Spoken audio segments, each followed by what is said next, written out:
बिस्मिल्लाहिर्रहमानिर्रहीम इय्याका नअब्दु व इय्याका नस्तईन। अस्सलाम वालेकुम टू ऑल।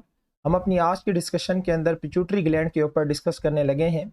आज हम देखते हैं कि इस ग्लैंड से कौन कौन से हार्मोन सीक्रेट होते हैं और वो हमारी बॉडी के अंदर कौन सा काम परफॉर्म करते हैं, कौन सा फंक्शन परफॉर्म करते हैं। अच्छा, अगर हम पिट्यूटरी ग्लैंड की लोकेशन की बात करें तो ये ब्रेन के अंदर पाया जाता है। जिस तरह से हमने पहला ग्लैंड पढ़ा था हाइपोथैलेमस, वो भी ब्रेन के अंदर मौजूद होता है और पिट्यूटरी ग्लैंड भी जो है वो ब्रेन के अंदर मौजूद होता है। देखें, ये हमारे पास हाइपोथैलेमस है जो हमने लास्ट क्लास के अंदर डिस्कस किया था। इसके बिल्कुल बेस पे नीचे जो है पिट्यूटरी ग्लैंड हैंग हुआ होता है, लटका हुआ होता है। एक नर्व फाइबर की स्टॉक होती है, डंडी होती है, उसकी मदद से ये बिल्कुल हाइपोथैलेमस की बेस के ऊपर जो है वो हैंग हुआ होता है, लटका हुआ होता है। अच्छा, इसकी अगर हम साइज़ की बात करें तो इसकी साइज़ जो है वो पी साइज़ होती है, यानी जो मटर होता है बिल्कुल उतनी साइज़ का जो है ये ग्लैंड मौजूद होता है। यहाँ पे लिखा भी हुआ है कि अगर हम पिट्यूटरी ग्लैंड के ऊपर जनरल डिस्कशन करें तो हम कह सकते हैं कि ये पी साइज़ का जो है वो ग्लैंड होता है और ये बिल्कुल जो ब्रेन की बेस होती है वहाँ से ये हैंग हो रहा होता है, बिल्कुल हाइपोथैलेमस के नीचे नर्व फाइबर्स की मदद से। अच्छा, प्रीवियसली जो है वो हम पिट्यूटरी ग्लैंड को मास्टर ग्लैंड कंसीडर करते थे। क्यों? क्योंकि हमारी बॉडी के अंदर जो मोस्टली एंडोक्राइन ग्लैंड्स हैं ना, उनको कंट्रोल करने वाला पिट्यूटरी ग्लैंड है, तो इस वजह से पहले से मास्टर ग्लैंड कहा जाता था। फिर कुछ टाइम के बाद पता चला कि ये पिट्यूटरी ग्लैंड खुद किसी और के कंट्रोल में आता है, इसको खुद कोई और कंट्रोल करता है। तो इसको खुद कंट्रोल करने वाला कौन था? हाइपोथैलेमस था। तो हमने पिट्यूटरी ग्लैंड से ये टाइटल छीन लिया और ये टाइटल हमने किसको दे दिया? हाइपोथैलेमस को। जैसे लास्ट टाइम मैंने आपको बताया था कि जो हाइपोथैलेमस है वो बॉडी के जितने भी एंडोक्राइन ग्लैंड्स हैं उनको ये कंट्रोल करता है। हालांकि पिट्यूटरी ग्लैंड के अंदर भी कुछ ऐसे हार्मोन मौजूद होते हैं जो कि दूसरे एंडोक्राइन ग्लैंड्स को क्या करते हैं? कंट्रोल करते हैं। लेकिन हमने ये टाइटल इससे क्यों छीना? क्योंकि ये खुद किसी और के कंट्रोल में आता है। देखें, जो बादशाह होता है ना, बादशाह वो हमेशा पूरी सल्तनत को कंट्रोल करता है, उसको कोई कंट्रोल नहीं करता, तभी तो उसको हम किंग कहते हैं। जब वो किसी और के कंट्रोल में आ जाए तो फिर वो किंग नहीं रहता। तो इस तरह से पिट्यूटरी ग्लैंड जो था वो पहले पता चलता था कि सब ग्लैंड्स को कंट्रोल करता है, लेकिन बाद में पता चला ये खुद भी किसी और के कंट्रोल में है और वो हाइपोथैलेमस है। अच्छा, उसके अलावा हमारे पास पिट्यूटरी ग्लैंड के जो हैं वो 3 लॉब्स होते हैं। एक को हम कहते हैं एंटीरियर लॉब या इसका दूसरा नाम है एडिनो हाइपोफाइसिस। दूसरा होता है मीडियन लॉब और तीसरा होता है पोस्टीरियर लॉब जिसे हम न्यूरो हाइपोफाइसिस कहते हैं। अब इन तीनों लॉब से मुख्तलिफ किस्मों के हार्मोन जो हैं वो सीक्रेट होते हैं और हम देखते हैं कि इन तीनों लॉब से कौन कौन से हार्मोन सीक्रेट होते हैं और वो क्या फंक्शन परफॉर्म करते हैं। इसी के साथ पिट्यूटरी ग्लैंड को दूसरा हाइपोफाइसिस भी कहा जाता है। ये भी आप लोग अपने जहन में रख लेना। तो बाज़ औक़ात पिट्यूटरी ग्लैंड की जगह कहीं कहीं पे हाइपोफाइसिस लिखा हुआ होता है, तो हाइपोफाइसिस का मतलब होता है पिट्यूटरी ग्लैंड। अच्छा, पहले हम जो है ये इमेज देख लेते हैं, समझ लेते हैं। अब देखें, ये हमारे पास एक पिट्यूटरी ग्लैंड है और आपको ये दिखाया जा रहा है कि मोस्टली जितने भी बॉडी के अंदर ग्लैंड्स हैं उन सबको किसी ना किसी तरीके से पिट्यूटरी ग्लैंड कंट्रोल कर रहा है। ये फीमेल के जो है वो रिप्रोडक्टिव पार्ट है और कुछ जो है वो मिल्क प्रोड्यूसिंग ऑर्गन है। तो यहाँ पे आप देख सकते हैं इसको भी पिट्यूटरी ग्लैंड कंट्रोल कर रहा है। किडनी को भी पिट्यूटरी ग्लैंड जो है वो कंट्रोल कर रहा है। थायराइड ग्लैंड को भी पिट्यूटरी ग्लैंड कंट्रोल कर रहा है। एड्रिनल ग्लैंड को भी पिट्यूटरी ग्लैंड, टेस्टिस, ओवरीज, इन सब को देखें पिट्यूटरी ग्लैंड। लेकिन यहाँ पे अगर आप थोड़ा फोकस करें, ये खुद किसके कंट्रोल में है? हाइपोथैलेमस के कंट्रोल में। तो लिहाजा हमने इससे ये टाइटल मास्टर ग्लैंड वाला छीन के किसको दे दिया था? हाइपोथैलेमस को दे दिया था। अच्छा, थोड़ी सी बात कर लेते हैं इसके पोस्टीरियर एंड की और देख लेते हैं कि पोस्टीरियर एंड से जो है वो कौन कौन से हार्मोन जो है सीक्रेट होते हैं। तो ये कहता है कि पोस्टीरियर एंड से इसके 2 हार्मोन सीक्रेट होते हैं। एक का नाम ऑक्सीटोसिन है और दूसरे का नाम एंटी डायूरेटिक हार्मोन, जिसे शॉर्ट फॉर्म में एडीएच कहा जाता है। आपको याद है, अगर आप लोगों ने मेरा पिछला लेक्चर सुना हो, तो मैंने क्या कहा था? मैंने कहा था ये दोनों हार्मोन प्रोड्यूस कहाँ से होते हैं? हाइपोथैलेमस से होते हैं। उसके जो न्यूरो सेक्रेटरी सेल होते हैं वहाँ से प्रोड्यूस होते हैं। फिर ये उनको स्टोर करते हैं अपनी नर्व एंडिंग के अंदर, जो कि एक्चुअली कहाँ पे लोकेटेड होती हैं? पिट्यूटरी ग्लैंड के पोस्टीरियर एंड में। हमने ये पढ़ा था, अगर आप लोगों को याद हो। तो ये आपने याद रखनी है। जब आपसे पूछा जाए कि ये सीक्रेट कहाँ से होते हैं, तो आप कहोगे पिट्यूटरी ग्लैंड के पोस्टीरियर एंड से। फिर आपसे पूछा जाए ये प्रोड्यूस कहाँ से होते हैं, तो प्रोड्यूस बेटा ये हाइपोथैलेमस से होते हैं। अच्छा, क्या काम करते हैं? ऑक्सीटोसिन का एक बड़ा इंपॉर्टेंट रोल ये होता है कि ये जब डिलीवरी हो रही होती है तो उस वक्त जो यूट्रस के मसल्स होते हैं उनकी ये कॉन्ट्रैक्शन करवाता है। This is the most important thing कि ऑक्सीटोसिन जो है वो डिलीवरी के अंदर एक इंपॉर्टेंट रोल प्ले करता है। जो यूट्रस की बीच वाली लेयर होती है जिसे मायोमेट्रियम कहा जाता है, उसकी ये ज़ोर से जो है वो कॉन्ट्रैक्शन करवाता है, जिसे हम लेबर कहते हैं। तो उसके नतीजे में डिलीवरी पॉसिबल हो जाती है। दूसरा, जो मेमोरी ग्लैंड्स के अंदर मिल्क प्रोड्यूस होता है उसको रिलीज करवाना किसका काम होता है? ये भी ऑक्सीटोसिन का काम होता है। देखिए मिल्क की प्रोडक्शन कोई और हार्मोन करवाता है, वो मैं आपको आगे चल के बताता हूँ। ऑक्सीटोसिन का काम होता है मिल्क को रिलीज करवाना, मिल्क की प्रोडक्शन कोई और हार्मोन करवाएगा, ठीक है। अच्छा, उसके बाद नेक्स्ट जो है वो है एडीएच, एंटी डायूरेटिक हार्मोन, या इसे दूसरा वैसोप्रेसिन भी कहा जाता है, ये भी आप लोग याद रखना।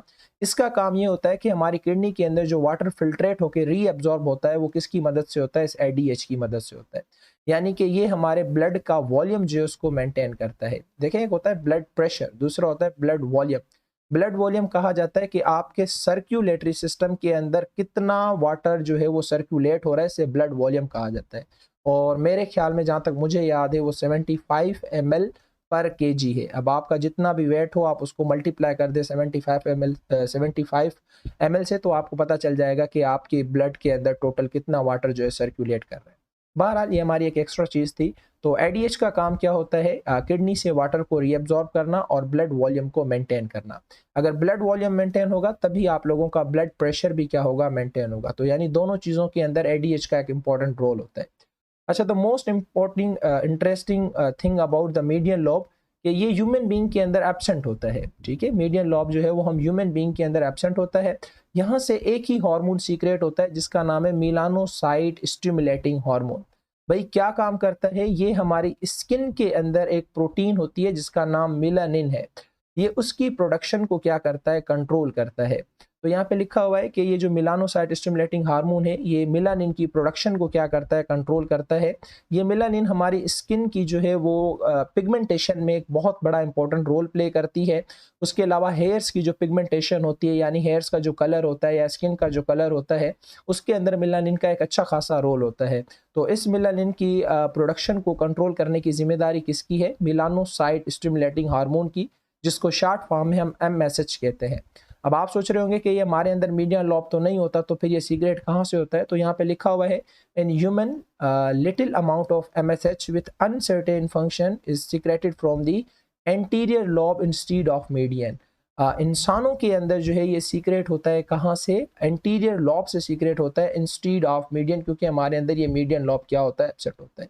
तो मुझे उम्मीद है कि ये जो मीडियन लॉब है ये आप लोगों को अच्छे तरीके से समझ आ गया होगा। In human median lobe is absent, तो इंसानों के अंदर जो है ये वाला लॉब क्या होता है, एब्सेंट होता है।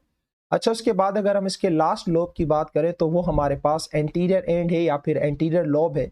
बहुत इंटरेस्टिंग है ये। अच्छा, अब एंटीरियर एंड के अंदर कुछ ऐसे हार्मोन प्रोड्यूस होते हैं जो कि प्रोड्यूस तो यहाँ से होते हैं लेकिन काम जाके किसी और ग्लैंड के ऊपर करते हैं, किसी और ग्लैंड को जाके स्टिमुलेट करते हैं। तो ऐसे हार्मोन जो बने एक ग्लैंड के अंदर और काम जाके दूसरे ग्लैंड के अंदर करें, ऐसे हार्मोन को ट्रॉपिक हार्मोन कहा जाता है। ये बहुत बहुत इंपॉर्टेंट बात है। वो आपसे पूछ सकते हैं 4-5 जो है हार्मोन देके कि इनमें से कौन सा जो है वो ट्रॉपिक हार्मोन है। तो ल्यूटिनाइजिंग हार्मोन जो कि हम ओवरी के अंदर ऑलरेडी पढ़ चुके हैं, जब मैंने चैप्टर 4 पढ़वाया था रिप्रोडक्शन, तो उसके अंदर मैं ऑलरेडी लेक्चर दे चुका हूँ। फॉलिकल स्टिमुलेटिंग हार्मोन है, ये दोनों हार्मोन फीमेल की ओवरी के अंदर प्रोड्यूस होते हैं। एक का काम होता है फॉलिकल्स के ऊपर काम करना, उनको मेच्योर बनाना। दूसरे का काम होता है एलएच का काम होता है, ल्यूटिनाइजिंग हार्मोन का काम होता है ओव्यूलेशन करवाना, यानी ओवरी से ओवम को रिलीज करवाना। ये ओव्यूलेशन कहलाता है और ये किसका काम होता है, ल्यूटिनाइजिंग का काम होता है। फॉलिकल स्टिमुलेटिंग हार्मोन का काम क्या होता है, इसका एक ही काम होता है कि जो ओवरी के अंदर इमेच्योर सेल्स मौजूद होते हैं जिन्हें हम फॉलिकल्स कहते हैं, उनके ऊपर वर्क करना और उनको मेच्योर बनाना। बहरहाल ये चैप्टर 4 के अंदर मैं अच्छे तरीके से समझा चुका हूँ। उसके बाद जो तीसरा हार्मोन है वो है थायराइड स्टिमुलेटिंग हार्मोन। अब ये थायराइड ग्लैंड को जाके क्या करता है, स्टिमुलेट करता है। और एड्रीनोकोर्टिकोट्रोपिक हार्मोन ये जो है किडनी वाले ग्लैंड को, एड्रिनल ग्लैंड को जाके क्या करता है, स्टिमुलेट करता है। तो देखें ये बन यहाँ पे रहे हैं, इसी तरह से ये दोनों जाके ओवरी के अंदर काम करेंगे, ये थायराइड ग्लैंड के अंदर काम करेगा और ये एड्रिनल ग्लैंड के अंदर काम करेगा। तो यानी एक जगह पे बन रहे हैं, काम जाके दूसरी जगह पे कर रहे हैं। तो ऐसे हार्मोन जो एक जगह पे बने, काम जाके दूसरी जगह पे करें, इन्हें ट्रॉपिक हार्मोन्स कहा जाता है। तो यहाँ पे लिखा हुआ है कि हाइपोथैलेमस के अंडर में ये अपने कुछ हार्मोन्स जो है वो प्रोड्यूस करते हैं जो कि ट्रॉपिक नेचर के होते हैं। ट्रॉपिक का मतलब क्या होता है, रेगुलेट अदर एंडोक्राइन ऑर्गन्स, जो कि दूसरे एंडोक्राइन ऑर्गन या ग्लैंड को क्या करते हैं, कंट्रोल करते हैं। तो मुझे उम्मीद है कि ये वाली बात आप लोगों को समझ आ गई होगी। अच्छा, ये तो वो हार्मोन थे जो कि ट्रॉपिक थे। अब कुछ ऐसे हार्मोन के ऊपर डिस्कस कर लेते हैं जो यहीं पे बनते हैं और यहीं पे अपना जो है वो काम परफॉर्म करते हैं।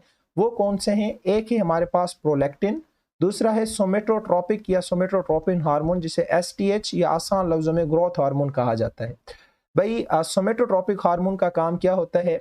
हमारी बॉडी के अंदर बहुत सारे ऐसे टिश्यूज़ हैं जिनके अंदर ये मेटाबॉलिज्म का रोल प्ले करता है। उसके अलावा लीवर से जो सिक्रेशंस होती हैं बाइल वगैरह की, या और भी बहुत सारी जो सिक्रेशंस होती हैं, उसके अंदर भी सोमेटोट्रोपिक हार्मोन का जो है रोल होता है।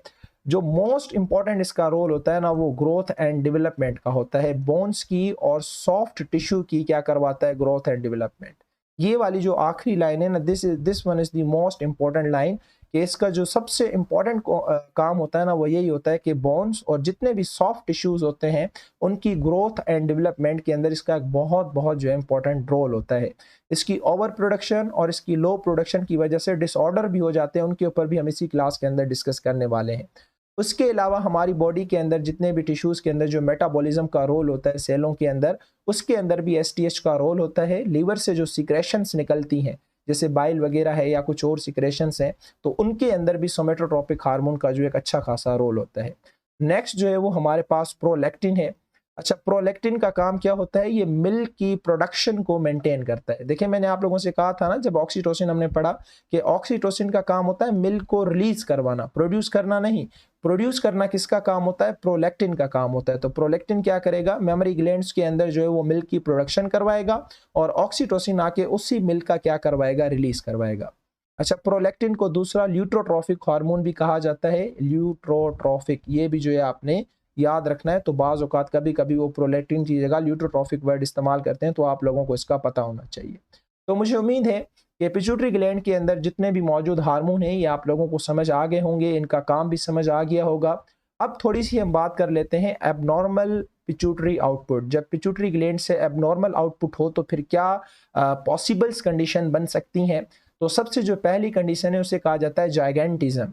अच्छा, जाइगेंटिज्म तब होती है जब चाइल्डहुड के अंदर, बचपन के अंदर, या एडोलिसेंस के अंदर, यानी वो जो जवानी और बचपन के बीच की जो एज होती है, उसके अंदर जब एसटीएच की ओवर प्रोडक्शन हो जाती है, एक्सेसिव प्रोडक्शन हो जाती है। तो आप लोगों ने बहुत बड़े कद के जो हैं वो लोग देखे होंगे जिनकी हाइट बहुत ज़्यादा बड़ी होती है, जिस तरह से आलम चन्ना है, ग्रेट खली है। तो इनकी जो हाइट है ये नॉर्मल नहीं है, ये एबनॉर्मल हाइट के अंदर जो है वो कंसीडर किए जाते हैं, और इस कंडीशन को जाइगेंटिज्म कहा जाता है। ये इनके अंदर इस वजह से होती है क्योंकि इनके अंदर एसटीएच की जो है वो एक्सेसिव प्रोडक्शन हो जाती है।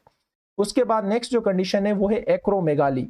अगर यही हार्मोन जो है वो एडल्टहुड के अंदर एक्सेसिव प्रोडक्शन के अंदर रिलीज हो, तो फिर जो बोन्स होती हैं, जो कार्टिलेज होते हैं, या फिर जो सॉफ्ट टिश्यू होते हैं, वो एबनॉर्मली क्या हो जाते हैं? थिक हो जाते हैं। जिस तरह से मोस्टली हाथ की हम बात करें, फीट की हम बात करें, या फिर जाज वगैरह की बात करें, तो ये जो है एबनॉर्मल तरीके से थिक हो जाती हैं। पता लग रहा होता है कि ये एक नॉर्मल इंसान नहीं है, इसके अंदर कोई ना कोई एबनॉर्मलिटी मौजूद है। तो वो एबनॉर्मलिटी क्या होती है? इनके अंदर एसटीएच की जो है वो अमाउंट एक्सेसिव हो जाती है। लेकिन कब? एडल्टहुड के अंदर। ये बातें इंपॉर्टेंट है। जब वो चाइल्डहुड का पूछे तो जाइगेंटिज्म, अगर वो एडल्टहुड का पूछे तो फिर एक्रोमेगाली। उसके अलावा आप लोगों ने कद के छोटे लोग देखे होंगे, बिल्कुल बोने लोग आप लोगों ने देखे होंगे, उन्हें डॉर्फिज्म कहा जाता है। तो ये तब उनके अंदर होता है जब उनके अंदर लो सिक्रेशन हो एसटीएच की ड्यूरिंग चाइल्डहुड। बचपन में ही उनके अंदर इसकी प्रोडक्शन कम होती है, तो उनकी जो बोन की ग्रोथ है, जो सॉफ्ट टिश्यू की ग्रोथ है, वो रुक जाती है, और नतीजे में जो इंडिविजुअल की साइज होती है वो बहुत ज़्यादा क्या होती है? छोटी होती है। तो इस इमेज के अंदर आप देख सकते हैं, ये हमारे पास जो है एबनॉर्मल जो है हाइट रिटेन की हुई है इस शख्स ने, और उसके अलावा ये तो बिल्कुल जो है दोनों ही डॉर्फिज्म है, माशाल्लाह बहुत प्यारा कपल है। और उसके अलावा यहाँ पे आप देख सकते हैं, ये हमारे पास एडल्टहुड के अंदर जो है एबनॉर्मल सिक्रेशन हो गई है, ओवर सिक्रेशन हो गई है। इसके अंदर आप इसकी जाज वगैरह देख सकते हैं, या फेस के फीचर, इसके हाथ वगैरह या फीट वगैरह हम देखेंगे तो वो भी इसी तरह से थिकिन होंगे, एबनॉर्मली जो है वो स्वेलिन होंगे। तो मुझे उम्मीद है कि पिट्यूटरी ग्लैंड से रिलेटेड बहुत सारी चीज़ें आप लोगों की क्लियर हो गई होंगी, और कुछ ऐसी चीज़ें जो आप देखते थे जिनके जवाब आपके पास नहीं थे, अभी आपको उनके जवाब मिल गए होंगे।